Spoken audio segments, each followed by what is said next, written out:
One day I wake up and I'm like, did YouTube break? We grew 70,000 subscribers in one night. Wow. Started out as a travel vlogger, grew a YouTube channel to over 1 million subscribers doing that, making lots of money from brand deals. You then landed a show with Netflix. So I'd love to use this opportunity as a bit of a playbook for this dream life as a creator. The first 2 years, we only grew to 40,000 subscribers, posting 2 times a week. We suddenly started getting super viral because we were making videos that were searchable. How do you think about content? Most of the sales happen through the newsletter, but the main goal is just get that video up. You need the megaphone at the top to develop the lifelong supporters and customers even. But the truth is, the things that perform better are always.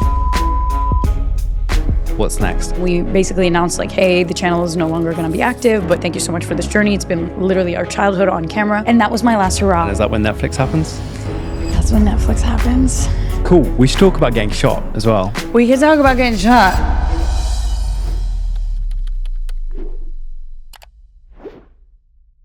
Cool, Joe, thanks so much for doing this. Thank you for having me. Super excited to have you on because you have pretty much ridden the entire creator's journey. You started out as a travel vlogger, which is like arguably the dream job, traveling the world, creating content. You grew a YouTube channel to over 1 million subscribers doing that, making lots of money from brand deals. You then landed a show with Netflix, the world's like #1 streaming platform. Another dream, like ticked off. Check. And now you're on like the next phase of your journey as an entrepreneur. And each step along the way, there's like a massive lesson that you've learned. Perhaps sometimes realizing that the goal wasn't all it was made out to be, and there were some highs and some lows. So I'd love to use this opportunity as a bit of a masterclass, like a creator who's done all that. What are the biggest lessons? What are the things to watch out for? And maybe like a playbook for success if you want to pursue this dream life as a creator. When do you start creating on YouTube? So the backstory that I have is very different than I feel like most people who end up on camera. So I was undocumented growing up. So I was growing up in hiding in the States, originally from Brazil, and my whole family was still in Brazil. My mom moved us for the American dream. So when you grow up in that context of like, your mom is a nanny, you clean houses on the weekends, the last thing you think is like, I'm gonna be on camera one day, or like, I'm gonna travel the world. First of all, because we couldn't leave until we were properly documented. But there was also this amazing opportunity to live in between cultures, because I had the Brazilian backstory, I spoke Portuguese. And when I started learning English, I thought, what an incredible superpower to be able to translate and like help people. And then I thought, what if I could do this in different languages? Like, what if I could do this in French? What if I could do this in Italian? So my childhood and like into the early teens, it was that. It was like, how do I travel, but learning languages and being able to be this superhero to translate to help other people? Never thought it would be the way that it turned out. So I guess lesson 1 is, you will get everything you ask for, but it will never look the way you thought it would. So the big vision, global entrepreneur, global badass. I wanted to work my way up in a media company, got to college in Manhattan, applied for a private business school. From day one, I was like, okay, I must have internships because that is what a successful, soon-to-be CEO of a media company would do. I interned all over New York. And the common trend was that I felt like people weren't actually happy. And I just remember thinking like, this can't be it. Like, we did not come all this way for me to like be in an office not happy. At the time, I met a college friend who had an opposite upbringing, all American, grew up traveling, wanted to be a travel TV personality. And we just got along. It was just easy. So next thing you know, we're taking these little trips and we invited 12 people, and me and him, we were the only 2 that showed up. And when you put somebody like me who's like, I want to be a global business person, with somebody who's like, I want to be a travel personality, you get a YouTube channel about travel and languages. And so that's the beginning of the creator journey. And that's how the story started as a creator, which, again, shocking, because I never wanted to be a creator. I wanted to pitch a TV show, but the executives said no. They all said travel for young people would never sell. And when they kept saying no, I was like, okay, screw it, I'm putting it on YouTube. Interesting. So what are those like first 5, 10, 20 videos like? Do you see like instant success, or is it like 200 views? No, flop. it was like 54 views. 54 like it was views. like terrible. It was terrible. The problem was that in the beginning, we were posting videos wanting to show executives we had chemistry, because what we learned in these pitch meetings, and I would cold call people, executives in New York, take them out to coffee, ask them for mentorship, and they would all be like, Jo, you're so cute, you're so organized, but young travel's not gonna sell. And I'm like, what do you need? And they're like, well, when you have a show, you need to make sure that you have chemistry. So from the very beginning, we were like, YouTube is just a platform to make videos and show that we have chemistry, that we're good on camera. And so I didn't actually look at YouTube the way that I did later on, which was as a search engine. Yeah. And you should make videos that are searchable. So the problem with that model was that we were making really good videos, funny. You would laugh your butt off. Like you would really enjoy yourself, but 5 people would watch it. Yeah. Like no one would find it. This is not a video that was searchable. So maybe the first 20 videos, the first 2 years, so we started in 2012. The first 2 years, we only grew to 40,000 subscribers, posting every single week, sometimes 2 times a week. 2015 came around and I had just graduated university and I had to make a choice. Do I take a full-time job, take care of these loans that are coming my way? Because with the US, you have this crazy burden, which now I'm actually grateful for because it made me take bigger risks. Or do I go into entrepreneurship where I have no idea what's going to happen, but I'm going to bet on myself? And so in 2015, I turned down a full-time job offer at a travel management company, moved to LA, and went guns blazing. And this is when I was like, okay, well, we can't travel. I'm going to teach you Portuguese. And the videos of language suddenly started getting super viral because we were making videos that were searchable. Got it. And what's that evolution look like? Is it like you hit on that format and then you just double down and you see crazy growth? It was wild. Like I think we had 40,000 subscribers. And then one day I wake up and I'm like, is something wrong? Like, did YouTube break? What's going on? We grew 70,000 subscribers in one night. Wow. Because a Brazilian YouTuber who became a dear friend, he loved our channel and thought our videos were so well edited. And he was just like, this channel's amazing. This is one of my favorite channels. And he had a huge audience. And then we blew up in Brazil. And then like we were featured on YouTube Brazil's homepage for a video. It was such a stupid video of us like trying Brazilian candies. So it was like the stuff that you don't really care about, but works really well in the algorithms. What ended up happening was because we had this 2 years of amazing content, when people found us, they were just like sucked in. Like, wow, these videos are incredible. This is so funny. And that is what changed everything. So they can binge and like, go down that rabbit hole. It's interesting. So all of a sudden, those videos that had 54 views were just like, it was like, the way I can describe it visually is like a flood, just like lifting everything up. And then it just kept growing and kept growing. And when we learned that, we started making videos in different languages. So there was like a video in French on Fridays, and then a video in Portuguese on Sundays, and then a video in English on Tuesdays. And we started growing this global audience where like, this is easy subtitles. I would hire subtitlers. The audience was 1/3 of everything. There was 1/3 French. I filmed shows in Portuguese in Brazil, filmed in French, and filmed in English. And I started also getting jobs filming web series, which I think is the first step into the different kind of avenue of the career, which became a TV presenter. Yeah. So in that period, what does that evolution look like? And how are you starting to think about your videos and winning topics? Like, how are you coming up with that weekly schedule of like English on Mondays, Brazilian on Fridays? And what are the kind of biggest lessons for a creator in terms of if someone's thinking about like, how can I work out which videos are hitting and what are the right types of videos to be making? So there were a few things we did that are really helpful. We had a cork board right next to the workspace, and we lived in LA in like this crappy apartment that was filled with roaches. Not a good time, but very like rags to riches kind of a vibe. So I had this giant cork board, and once a week, first thing on Monday, we would actually write out all of the numbers and put it on the cork board to be like Twitter following, Facebook following, YouTube following. And then we'd be like, okay, what's the goal for this time next week? So we set these like micro goals, and then we put it all in a spreadsheet, and we would see the percentage of the growth, and we would track what were we doing during those weeks that grew us more.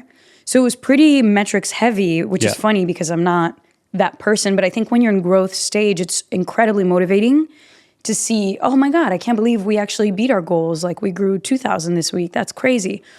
My friend Laura, she's an amazing writer and creator. She said it to me today. She was like, you know, once you have a business where you're publishing something every week, you don't want to miss 1 out of the 52 opportunities to see if something hits. Yeah.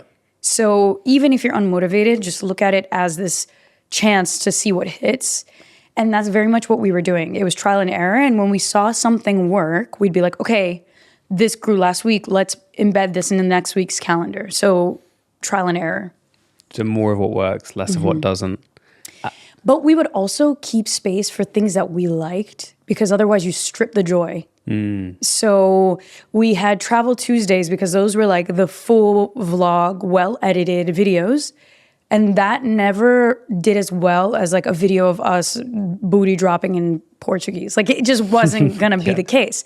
So we were willing to accept that maybe the videos that we loved got less views because we knew later in the week we'd post something that would grab the views. Yeah.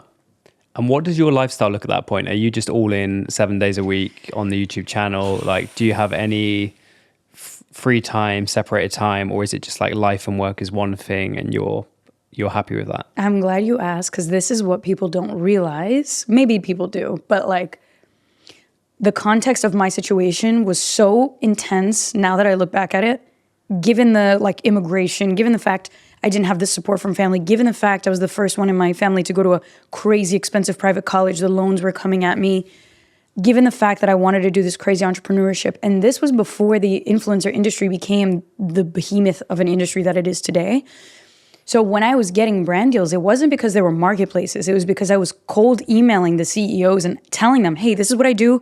Here's the media kit. I'm updating the numbers every week. I'm sending out pitches every single day. Like part of my day had that baked in, all outbound, no inbound. And it was all hands on deck. Like there was no plan B. There was no option. We came to LA with a carry-on suitcase. We had no friends, no family, nothing. My life was only that. And it was to the point where I have all of these journal entries because I've journaled the entire thing. And the journal entries are so sad. I'm like, another day. Like I woke up. And it's like, it's just part of the process. I also started noticing that I was far away from family and I was missing everybody's birthdays. And I couldn't have a real relationship because I was in a business partnership that was very intense, where we had shared bank accounts and we had shared travel schedules. We were a duo. It was different. It wasn't like I could be like, oh, I miss my family. I'm going to work from Connecticut because that's where everybody is. Yeah. I had to go where the job took me. From 2015 to 2017, we had this incredible growth. And during that time, we started getting jobs that would travel us around. And this is where it started getting crazy because this was exactly what we were fighting for all along. Yeah. And we got it. Like we were literally filming shows for AT&T, 8 episodes around the US and Mexico. And I'm in a set with 15 people in the crew. And it becomes a different job at that point. Wow. It's not you with a vlog camera with your buddy. No. But that on top of being a YouTuber, when do you have your freedom? And as I grew the success, it literally just took me further and further away from everything that I considered like grounding and wholesome and connections. And I was like, this is not gonna be sustainable. But when am I gonna get off this never-ending cycle? How do I get off? Somebody gives you a script and they're like, you need to accomplish these talking points in as little takes as possible.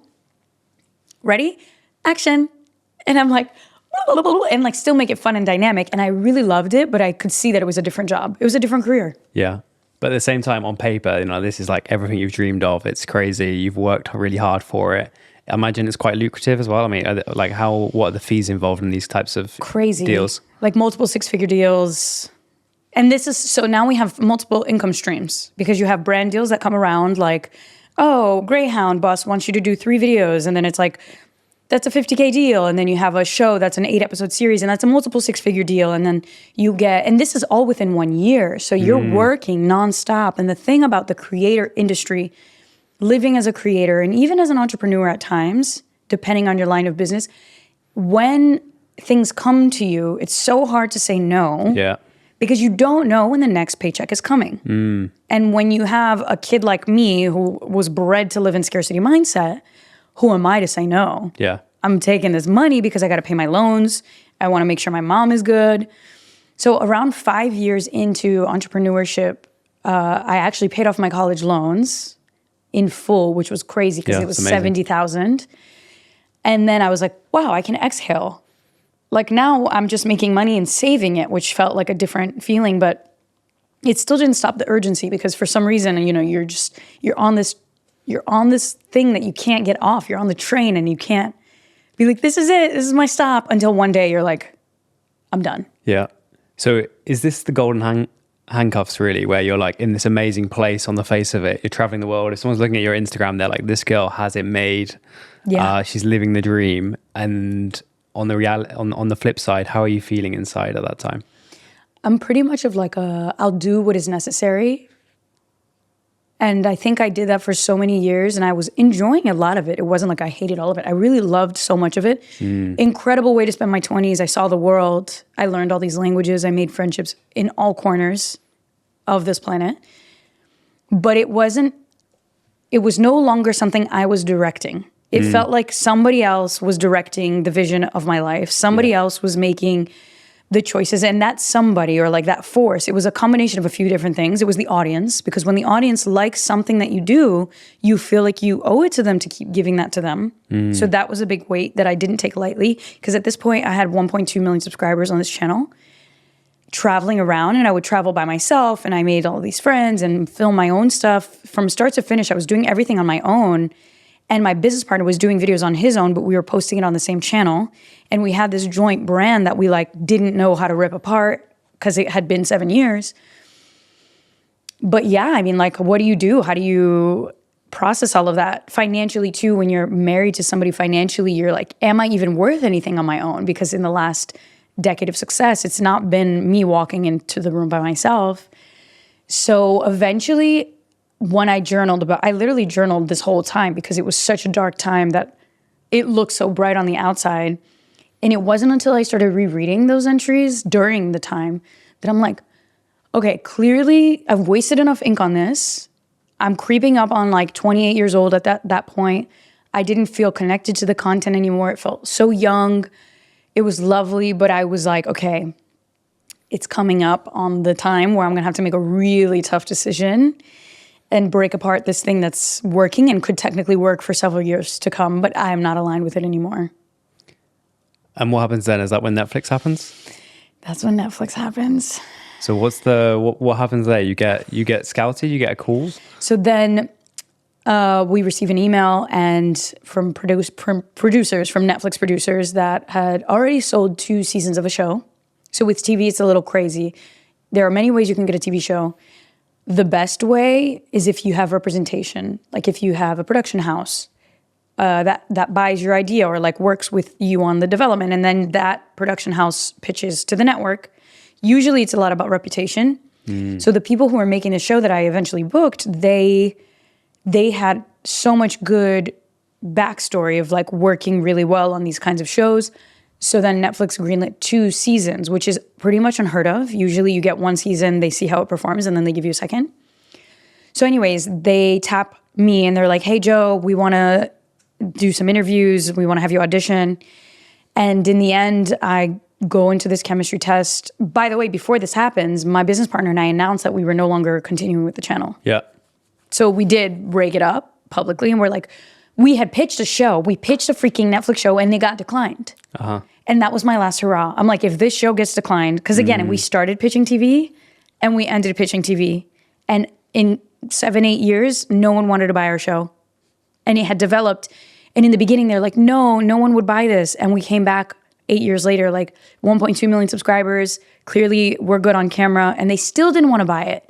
And I'm like, clearly, this is not the road. Like, this isn't the road. We tried it. We gave it our all. So at the same time, we basically announced like, hey, the channel is no longer going to be active, but thank you so much for this journey. It's been literally our childhood on camera. And then I go in for this Netflix audition for this show that they basically made to talk about the new generation of travel, how we're traveling in vacation rentals, less about hotels. And I auditioned in a chemistry test. And it was the first time I walked into a room alone saying, hey, it's me, Joe, just Joe. And I freaking booked the job. I booked the job. And then next thing you know, I'm like hosting a Netflix show. It was nuts. And this is a crazy show as well. This is like traveling the world, staying in like the most amazing like travel rentals and in like 3 different categories in each location. So you like go to Hawaii and you stay in like 3 different categories. Yeah, so the show is called The World's Most Amazing Vacation Rentals. So there were 3 of us, which is kind of different in TV. Another lesson that I learned during that chemistry test is chemistry is nothing more than you making the person next to you seem like the coolest person, the funniest person ever, but it needs to come from a genuine place. So that's a great life tip. Yeah. Like, be a super fan of the person next to you, and it's just going to be more enjoyable to watch. So anyways, after the show, we started filming around the best places in the world, and I was the unique host. So all of the properties that I showed were like wild. Like, we stayed in a snake and like in Mexico, and we stayed in like this yacht that was solar powered, like a moving house. It was nuts. But what's the reality of that? Like, is it the dream that it's made out to be, or is it hard work, heavy hours? So people watch it and they're like, you literally have the best job in the world. And I'm like, yes, it's great. However, there are so many things in TV production people don't know about. So imagine you're making a YouTube video like a vlog, but it's like takes 20 times longer to get what you get done with a nimble crew, with an actual TV show crew. Yes. Incredibly long days. You're changing beds every 2 days. We're flying every 3-4 days. And then COVID happened. And for 4 months, everything stopped. And the show, we didn't know if it was coming back. And this is when I was really like, I don't have a YouTube channel anymore with 1.2 million subscribers. Might not have a Netflix show. What am I doing? The world's ending. Is that rock bottom? Like, how do you feel at that time? It was weird. I don't think anybody was like thriving. No, I feel like many businesses were born. Your business was born during COVID too, true. right? Yeah. So, I mean, how was it for you in the beginning stages? Were you in rock bottom? Well, to be fair, I was working for a company that crashed in COVID. So crashed and burned, like customers all dried up. It was film and TV production. So overnight the same, like nobody can film anything, no one can record anything. So if your business is production and all your contracts basically are terminated overnight pretty much, then yeah, that was pretty bad. But then it gave me I don't know about you, gave me the space to think about what I really wanted to do. And that is a great point. Up until this point, so we're talking like 2012 until 2020. So literally 8 years of me on this crazy fast-moving train in utter desperation, initially to pay back my loans and then to take care of family stuff and then like just make sure that I have enough of a nest egg so that I can like move forward with my life. And I had accomplished tons of stuff. I had gained a lot of skills, but I hadn't really sat down and asked myself, like, what do I really love? What have I always loved? What is going to be true today and when I'm 50 and when I'm 80? What has always been? And I didn't have an answer, but I was asking myself these questions and journaling about it. And then I started posting photos of my journals during COVID. Not stuff that I shared to be shared. It was like just whatever, random messy entry. And somebody was like, hey, Joe, start a journaling challenge. Let's write. And I'm like, okay, great. Tomorrow we start. And this turned into a 90-day journaling challenge, which eventually turned into a new business called JoClub, for the journaling club, but also for my name, but for the journaling of it all. And it was this wild time because I still didn't know if the show was coming back as I was like coding the website and putting up a membership like payment thing where I collected payments. But when I started the first live journaling session, it's not like I saw that before. I had never attended something like that. So I was really creating this idea from scratch, which was this experiential virtual writing session. We are journaling together all around the world. We're having deep discussions based on these prompts. And all of a sudden, you could get a collective temperature check of somebody in Finland, somebody in the Bahamas, somebody in the US, and you're having these super deep conversations. So it hit all the boxes for me because I'm like, what do I love about travel? It's meeting people.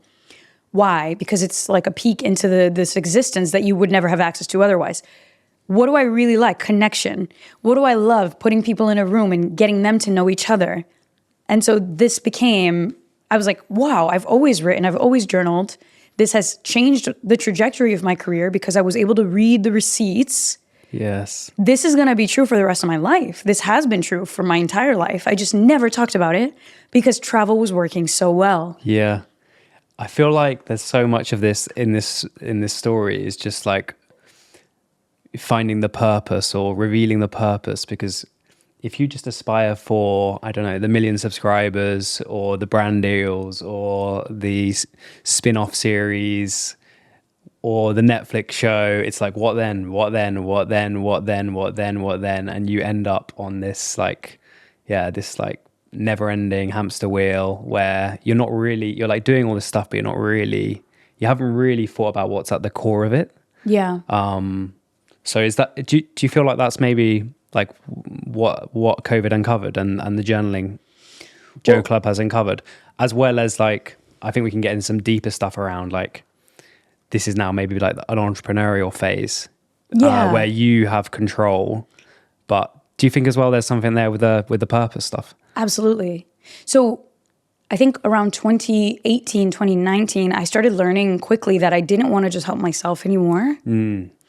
And it became this like deep, and it sounds cheesy, but it genuinely felt like I was throwing food away when I saw that there were people. Like, it just felt silly because we got to a point where we would get all of these deals, and if it was like less than 20K, we'd be like, we don't need it. And then I'm like, but wait, that's crazy, because these are amazing opportunities to travel, see the world, and we can train people and basically help them become what we are today in their own lanes. So for me, around 2018, I started whispering in my business partner's ear, like, hey, I want to build something bigger than us. And we did. We launched this company called Shut Up and Go, and it was this travel platform. And we paid an agency to build a website. I trained 25 contributors around the world, and I started actually giving them brand deals. So I started doing what I love, which is like, let's take what's worked for us and now giving other people an opportunity. That's cool.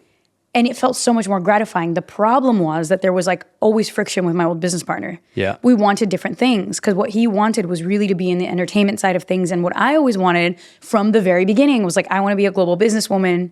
Yes. To like create something bigger than me. So it was within me. It was like deep inside of me. And even when we shut down the channel, I was like, oh, I don't want to shut down the business, but we really couldn't come eye to eye. The business partnership could not thrive. So we ended up shutting down the business. So till this day, I'm like, damn, that site is down. And like, it was a beautiful chapter. I will get recognized in the street. People will be like, oh my God, yeah, I'm a part of the Facebook group still. And I found my best friend on it. And we traveled the world. So it created this great brand, but I knew I wanted more of that. So when COVID hit, and I wasn't working on this anymore, obviously, but I did know I loved creating something bigger. JoClub became an obvious way where like, not only am I helping people because I'm giving them a space to reflect and think and like strategically plan their lives based on what is within through deep questions, but eventually I can grow this into a bigger community with a team and give other amazing entrepreneurs or intrapreneurs the chance to grow something that they're really connected to, which is exactly where we are today. That's awesome. I think what's really nice is it's like something that you do, you're really passionate about, it works for you. You're like creating a place where you can share that with lots of other people. I think the other really nice thing is with this, I think a big thing for you is like making it a sustainable business, right? Yes. Do you want to talk a little bit about that and like the perils of being a content creator and like just being so reliant on brand deals, and then you're so reliant on making the content that gets the eyeballs? It's wild. Even though the content that you might make that would get less views is potentially more valuable. No, it's crazy. There's nothing like when you realize that you've been taking the hardest road that will wake you up. So essentially what I learned in this like transition from YouTube creator with a giant success, the videos were doing really well, to stopping. So when you shoot a show, a lot of times they will tell you like, you can't post anything. We control all of the messaging. Like everything you post is has to come through us. So I essentially stopped posting online, which was crazy because I realized that it was like a way through which I saw the world. It was like my digestion mechanism. It's like me filming, editing, connecting, sharing. But what I also thought was like, wow, how wild is it that we would just basically, the analogy that I have is when you make a YouTube channel with no business attached, you're having a house party every time you post a video. You're having this dope house party, comments are popping, everybody's there, music is playing, and you as the creator, you're like the hype person. You're like, yeah, the energy, blah, blah, blah. Everybody leaves, solo cups, littered, trash, and you're gonna pick up the pieces, organize for the next week to have another house party. That is unsustainable to do for 10 plus years. Mm-hmm. Then I started thinking like, well, what if I build a business and the business is more like a house, like a super dope house with different rooms. And when I throw a house party, it's not a block party anymore, it's a house party and people can stay the night and people can go in the living room and have a chat. People can go up to the attic and play ping pong. So then I was like, how have I been throwing a house party in content terms for 10 years? If I do this again, if I jump on this content bandwagon again, it must be only after I've built a business that I believe in, with a team that can help me grow it, that they're passionate about growing it, and with systems that's not going to burn anybody out. Mm. And so the last part of my career after the show came out, it was like, okay, amazing. This Netflix show was an incredible experience, and I got tapped to do other shows, and I was like, this is not the time for this. This is not the time, because I know what's going to happen. If I get back on this content wagon, whether it's being a presenter or even starting a YouTube channel, without having a strategic business scheduled in and like built, if I don't have a business built, then it's just going to become this unsustainable thing where when a brand comes to me, I have to drop everything and do what they want. Yeah. When a show knocks on my door, I have no other revenue source, so I have to miss my nephew's birthday again for the 12th time to go film a show. I don't want that. I want my freedom. So as a creator, now I have this entrepreneurial, it's like entrepreneur first, creator second approach, because now JoClub is making a great living. We're building a brand that's bigger than me. The team is amazing. And it also makes it more fun to build something when you have people who are excited about what you're building. And at the same time, I still give my keynotes. I still get my brand deals. I still work with partners. And now they're trying to work with JoClub too. So it's like, I've actually built 2 solid revenue streams. And anytime I make content, there's going to be a lead magnet so that you can go into a journaling session. And maybe I'm not hosting that session, but it's going to be to my, level of hospitality because I've trained my team. So that has been the biggest change in the second version of my creator life. That's so cool. How do you think about that, and how have you actually actively thought about that? And if someone's watching this and at the moment they're a content creator, they're making content, they're living off the brand deals, how do you think about building that business, that product? What would you be thinking about? Hey guys, if you are enjoying this episode with Jo and you want a breakdown of everything I learned about her content creation strategy, her content business, check out the link in the description. I have made a breakdown. It took me hours, but I hope it's really useful and you can get it for free. Well, some people might love the flow of just brand deal, get your check, take some time off. I have friends that do that and they're perfectly happy with their lives. For me, I've always been more of an ant that works all year round to build my resources. So I just have a different, I don't even know if it's a risk tolerance, but first, the first question is to ask yourself, do you want to live a life where you can technically go fly off the cuff? If a company comes to you, you're totally cool hopping on a plane. Some people love that. If you're more like me, where you're actually, I want to build something that I can take 6 months off if I want to, or I can take a month off with my family, or I can plan my year in advance so I'm not reactively, reacting all the time. It's the difference between, do you want to be proactive or reactive? And I was tired of being reactive. If you feel like you want to be living a life that's more on your terms, the first thing that I love to do is map out the next 12 months. It's literally sit with myself first, map out birthdays, map out holidays, map out where I want to be personally, map out any intellectual goals that I have if I'm doing film school or writing a book. Once that's mapped out, then I'm okay, so then given that, what products can I launch in the in-betweens? If I'm doing a retreat launch, I'm not doing a course launch. And then you just start filling in the calendar so that you can start creating a roadmap for yourself, because the hardest part about being a creator is a blob of opportunity. Yeah. You could do a million things. That doesn't mean that you should.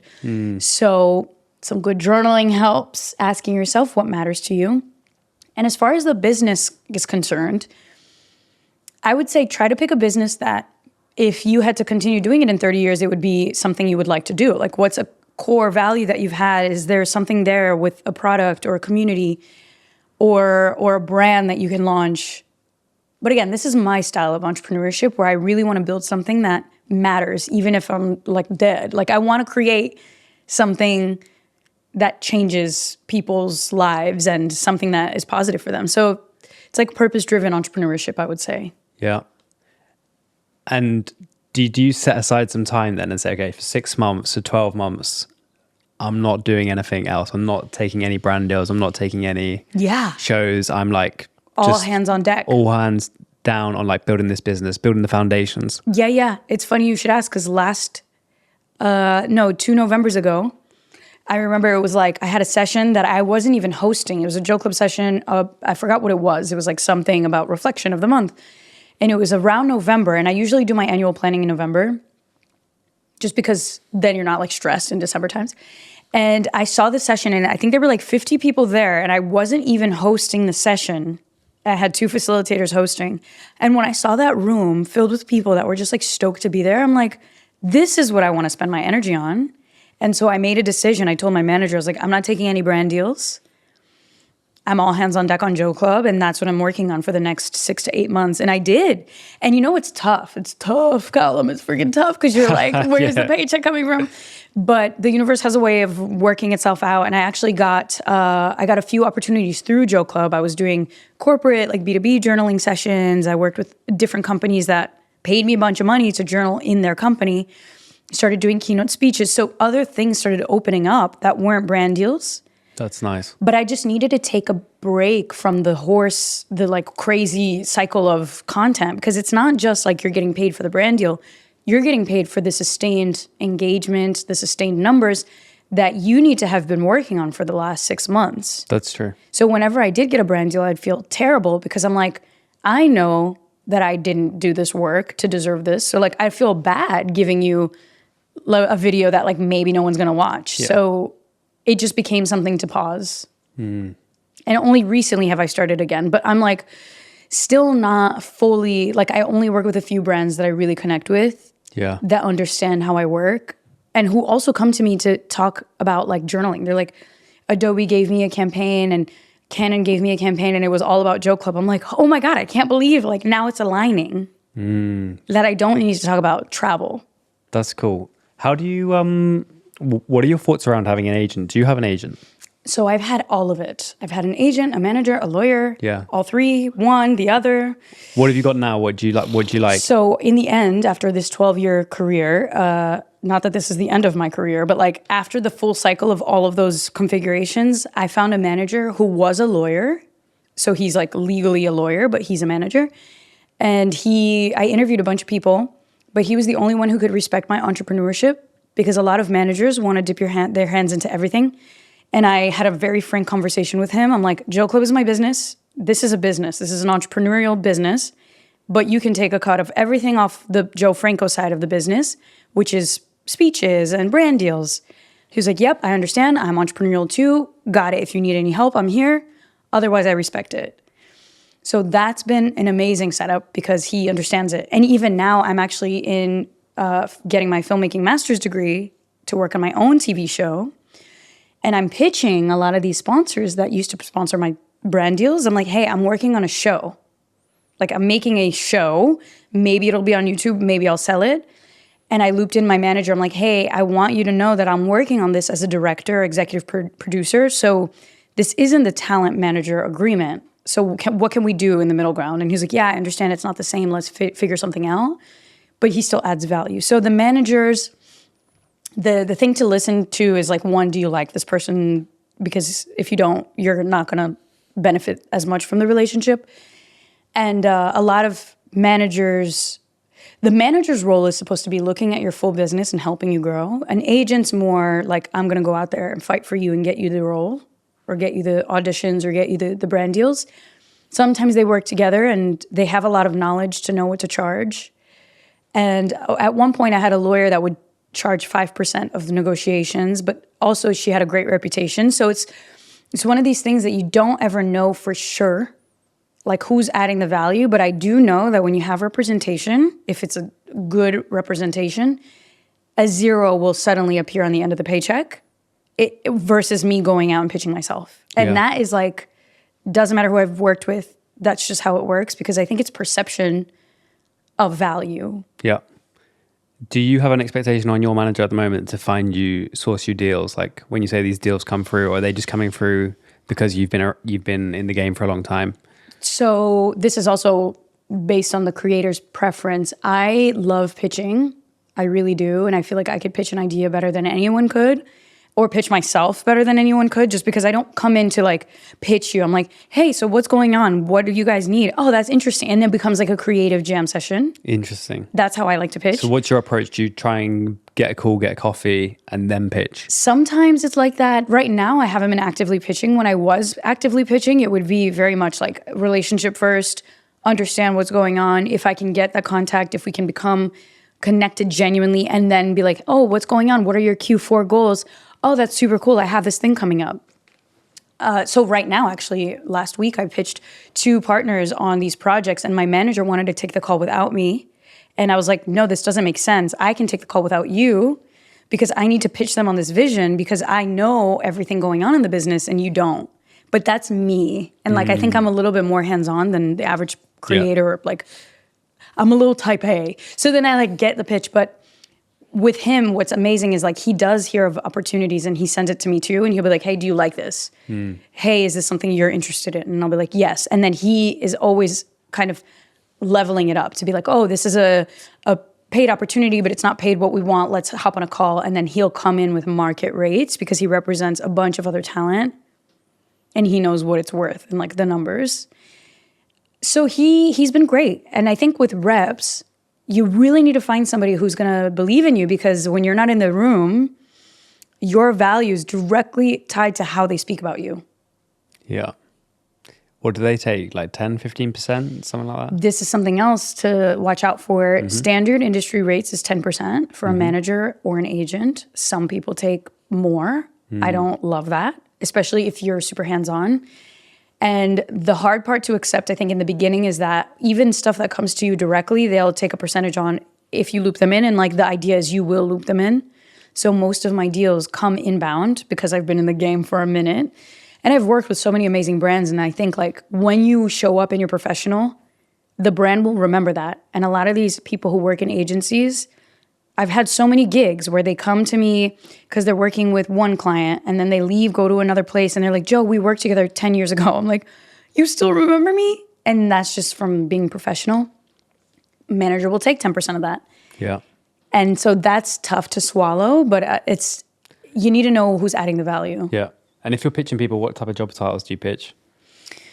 It depends. I mean, you really want to get the stakeholder in the room, but it's not always easy. So you can pitch like a marketing team manager or like a marketing coordinator, and then they'll be your champion on the inside. Now I straight up go for the CMOs. Like the last people that I pitched one that was like the head of content marketing and then the chief marketing officer of this like whole brand.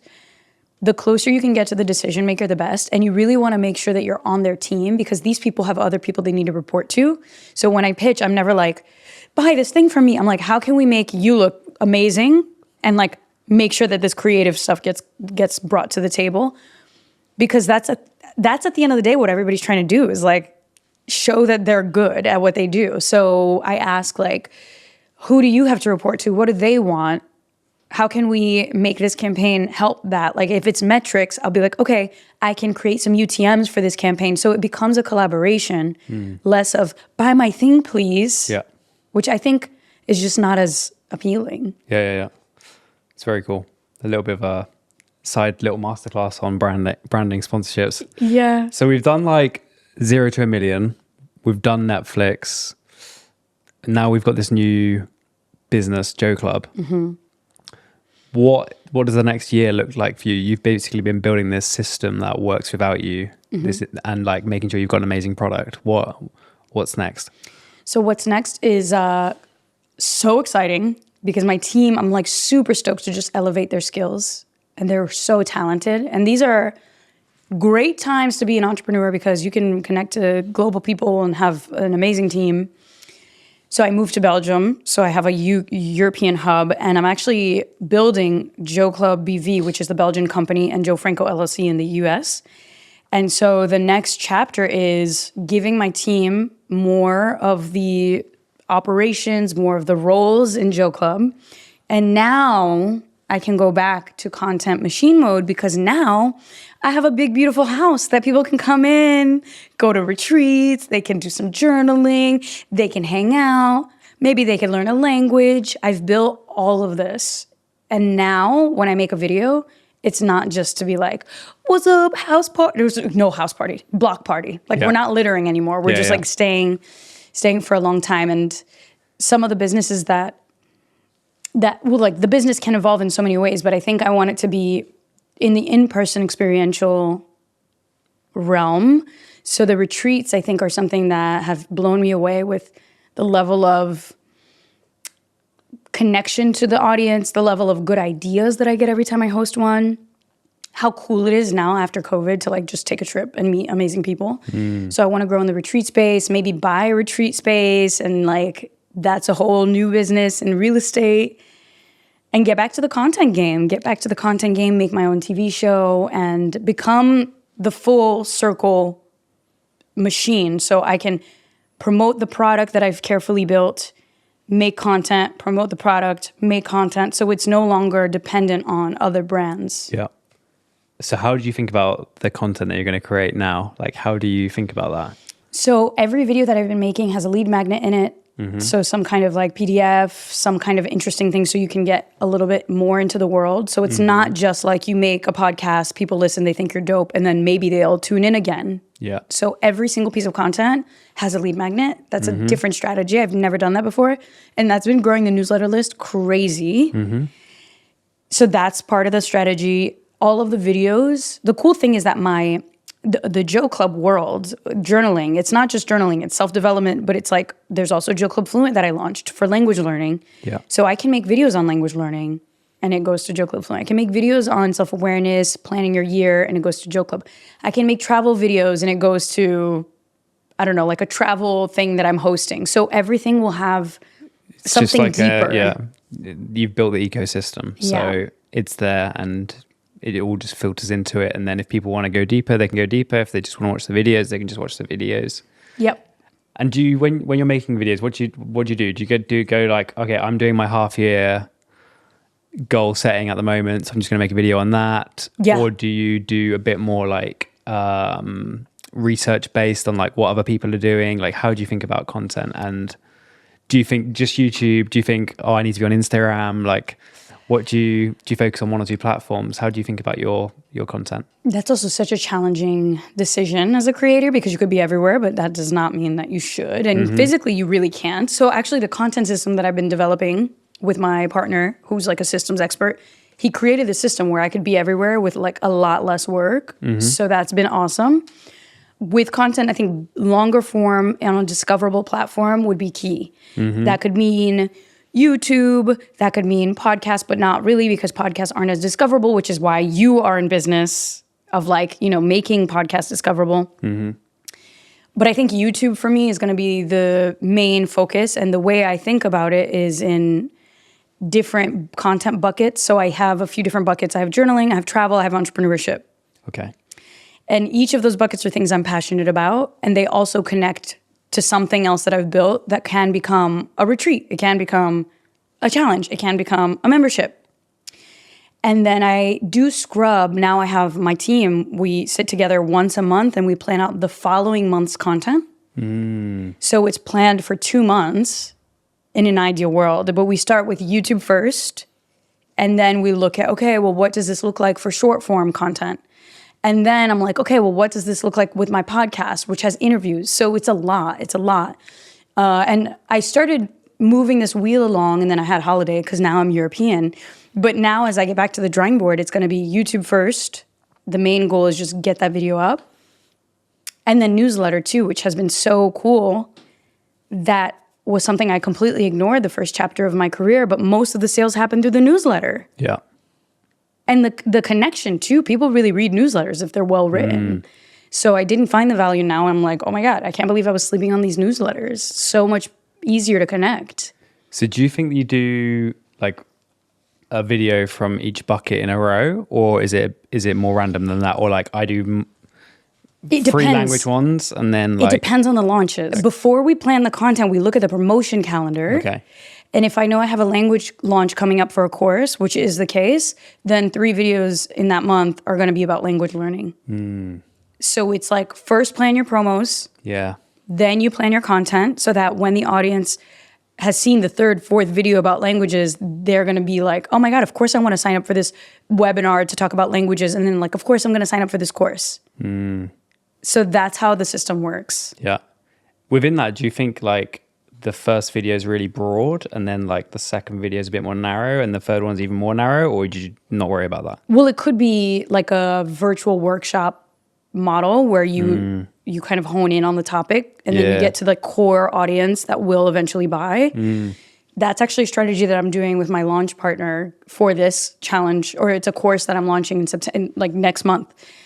Because that seems to work really well. Like you do a virtual workshop where you talk about the topic at large. I'm going to show you how to do it together. You want more? Here's this thing that I created. And then it's like a super deep dive.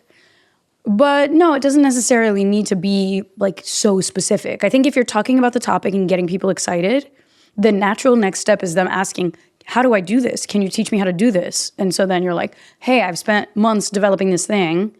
If you want to know more, here it is. Yeah.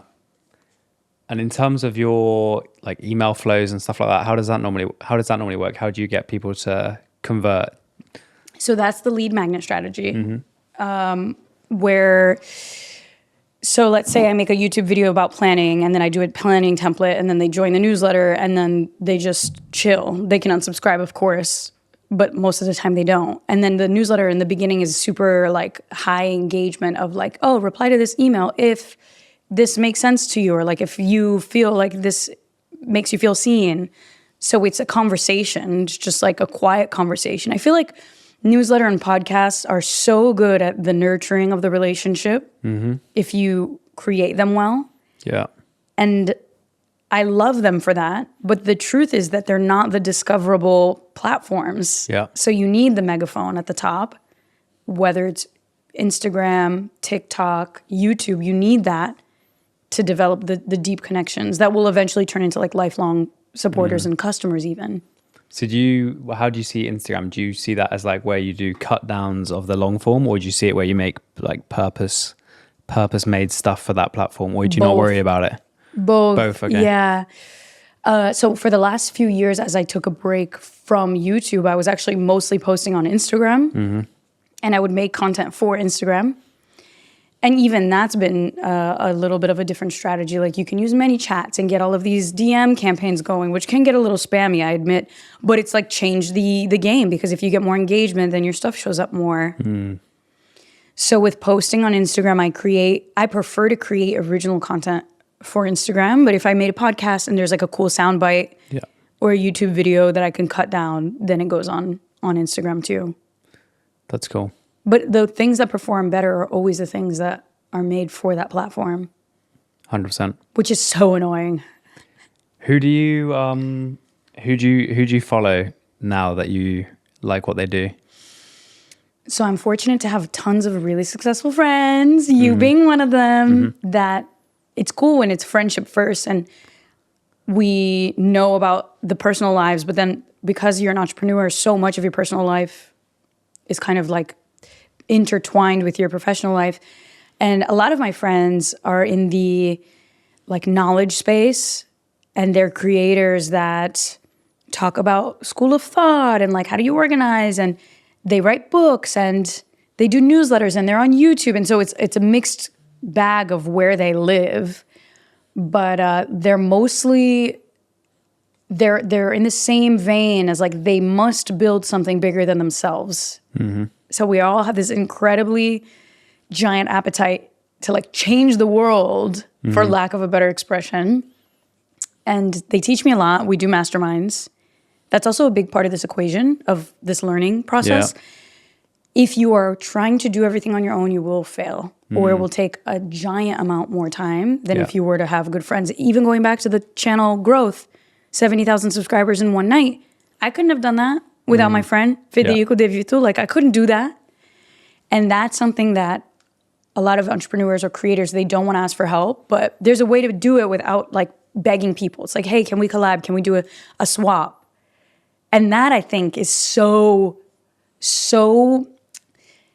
game changing. Like if you can draft out, okay, I became successful in my life at these certain points, usually it's connected to somebody that supported you. It's usually connected to somebody that championed you. Maybe you weren't in the room, or an introduction. So much of it is relationships.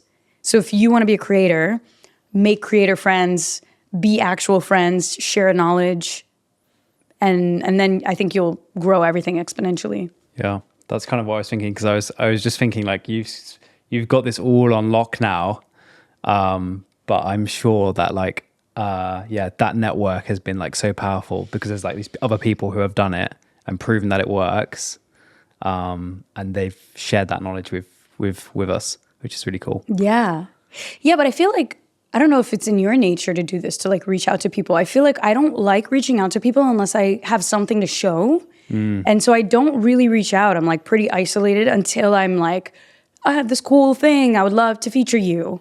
Yeah. So I've been working with my head down for the last 3 years, because I haven't been on YouTube. I haven't like done what I used to do. And only now that I'm coming up for air am I getting tapped by amazing people that are inviting me to things. And I'm like, oh, I forgot this is so much more fun for starters, and also so much more helpful if you're like connected to these people. Cool. We should talk about getting shot as well. We can talk about getting shot. Yeah, we can talk about it. Talk to us about getting shot. What's that like?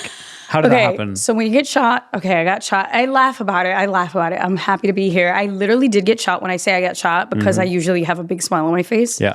People are like, wait, what? Like, you got shot? I think even the first time we talked about it. Yeah. It's crazy. You're like, wait, what? Yeah, it's insane. So during this crazy entrepreneurship, let's call it V1, first 7 years, I actually had reached the tippy top, or like I was on the come up of the success. Like I was almost at 1 million subscribers. I was like getting paid multiple six figures, doing what I thought I wanted to be doing. And then I go back to my home country of Brazil, and partially I didn't really want to go, but partially it was because my business partner was like, no, we need to go because we have such a big Brazilian audience. So it literally felt like I was doing something because I had to do it, not because I wanted to do it.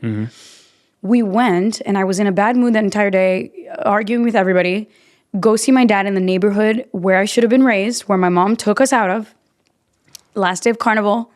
And it was a residential neighborhood, so the police is never there because they're protecting the beaches and where the tourists are.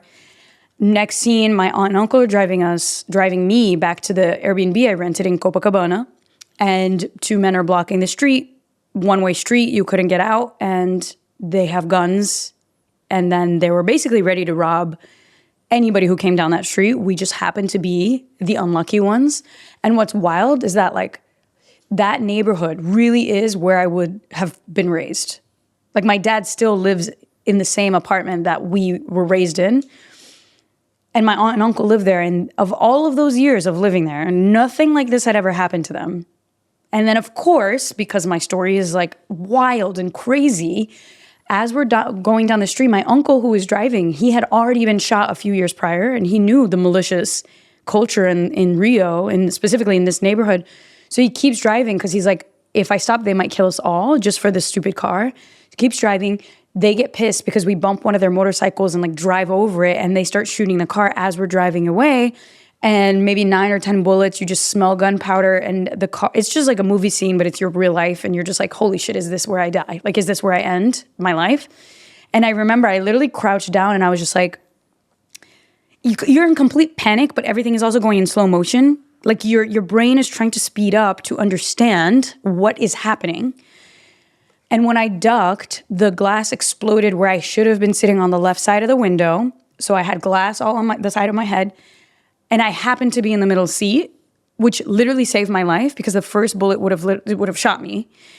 And as I'm crouched down, I feel a heat entering my lower back, like just this spicy heat. And I'm like, and I kind of like lost my breath, and I go full-blown adrenaline. Every bit of energy in my body goes to this area in my back, and I touch it because I was like, oh my God, I feel warmth coming out of me, hands covered in blood. And I said, acabei de levar tiro nas costas. I just got shot in the back. And my aunt and uncle were still getting shot at, by the way. And everybody's ducking. My uncle's driving like this. And my poor little cousin, who's 15 years old, is just like holding on to me. And I'm like, you say you're strong, Joanna Franco. Now's the time. So this entire time, we swerve. We like run a red light. We basically leave them behind, which you don't know that because you're like panicked. Yeah. And there happened to be a hospital 30 seconds after this. And so we pull out of the hospital. The car was just tons of bullets. Pieces, yeah. Glasses everywhere. And they come out of the car. Everybody's just checking themselves because you literally don't even know if you got shot or not. And I look to the side where my head should have been. And I'm like, I start chuckling like a crazy person because I'm like, oh my God, I almost just died. And here I am, not today, lifted myself up and crouched my way into the hospital. The nurses refused to believe that I was shot because I was walking myself to the hospital bed being like, help, like take this out of me. They're like, oh, you can relax. The doctors are all on strike. They won't be back until tomorrow morning at 10. Shit.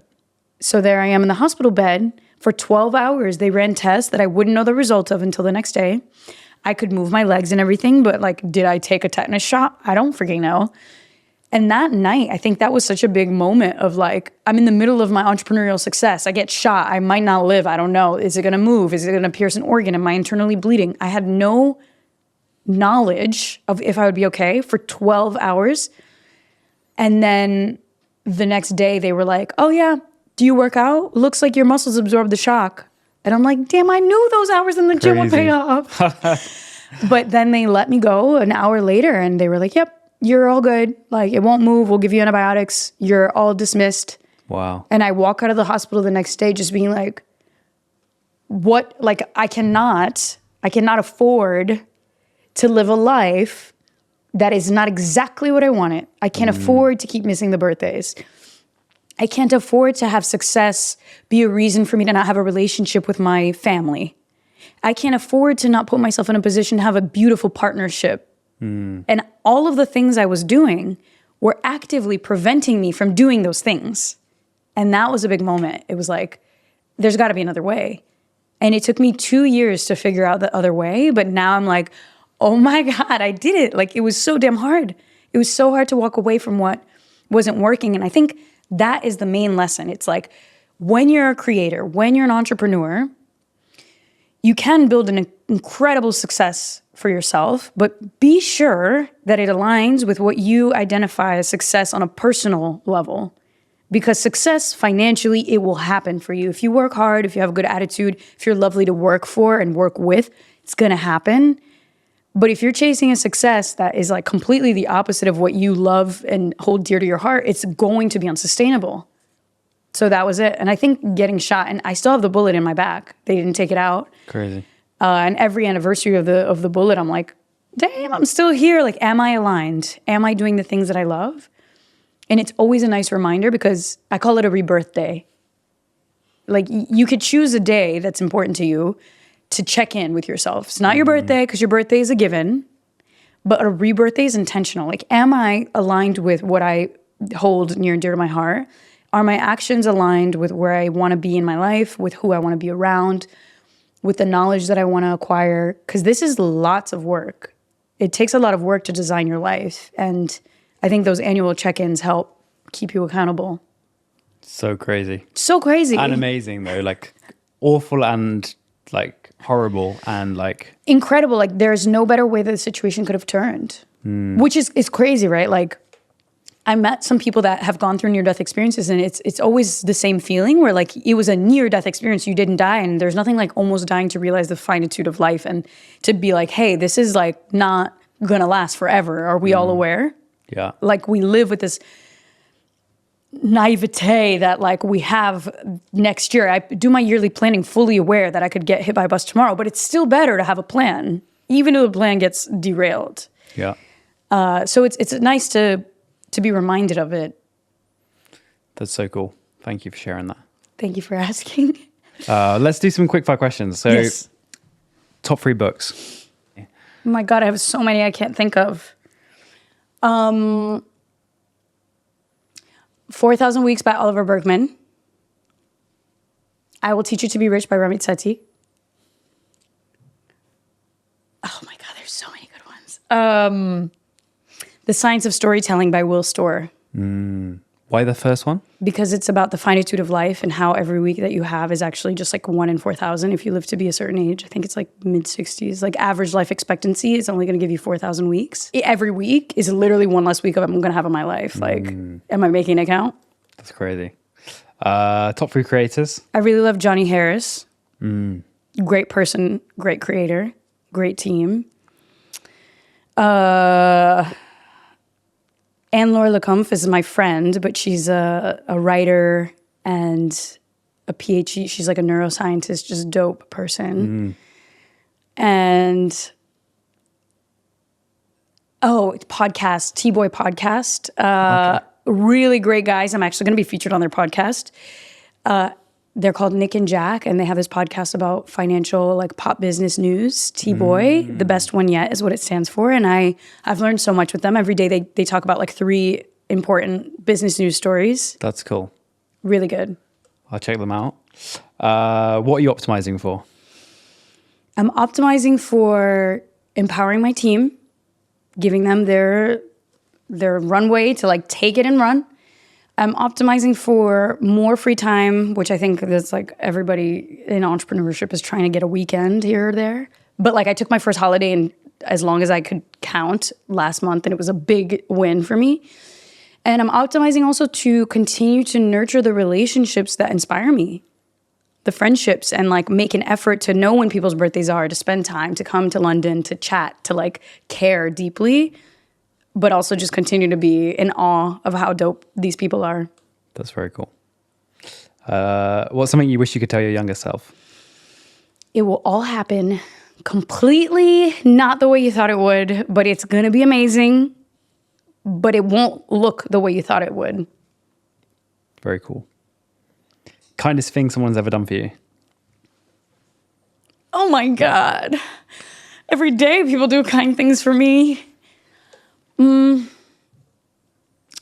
So now I'm finally in a beautiful partnership and it's just changed my life. I know we've talked about it of like, wow, this is what partnership is like. And it's just changed my world because I see that I don't have to do life alone. Even with family stuff or the business stuff, like it's so relieving to be like, oh, I'm carrying this weight not alone anymore. And so in general, just getting this support from my partner has been like, wow. I can't believe this is what relationships are supposed to be like. Love that. European relationships. Yeah, European relationships. What gets you fired up? Creating something from nothing. What's next? Just continue to build things that I feel like have never existed, like inventing things that people have wanted but didn't know. I like to be an inventor. I feel like I'm an inventor deep down. Like take an idea, remix it, not even looking at what other people are doing, just like creatively building something completely from scratch and optimizing it and making it better and collaborating with people on it and just continue to do that. Love that. Where can people find you? So you can follow me on Instagram at JO_Franco. I have a podcast called Not Your Average Joe that is full of interesting interviews and like writings and cool stuff. And then JoClub, JoClub.world is my company site. And there you can see the journaling events. You can learn more about journaling. We have tons of free resources too if people want to start journaling, like prompt packs. And even me, every time I go to a session, I'm literally like, wow, this is so helpful. Like how can I don't know. It's cool to build something that grows to a point where it's bigger than you could have done it on your own, but it wouldn't have ever happened had you not started in the first place. Let's leave it there. That's so powerful.